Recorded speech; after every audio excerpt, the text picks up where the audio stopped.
వైపు సాక్ష్యం లేని క్రైస్తవుడు వల్ల క్రైస్తవ్యానికి ఏంటో తెలుసా? నష్టం. ఎందుకు చెప్పండి?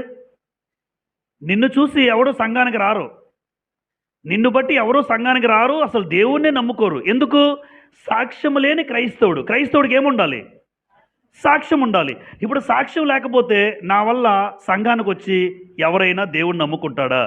నీ చుట్టుపక్కల కానీ అలా చూస్తారు మనల్ని, నీ ఇరుగు పొరుగు వాళ్ళు కానీ నీ జీవితం చూస్తూ ఉంటారు. ఇంటి దగ్గర 1,00,000 గొడవలు ఆడుతూ ఉంటారట ఒక కుటుంబం గురించి.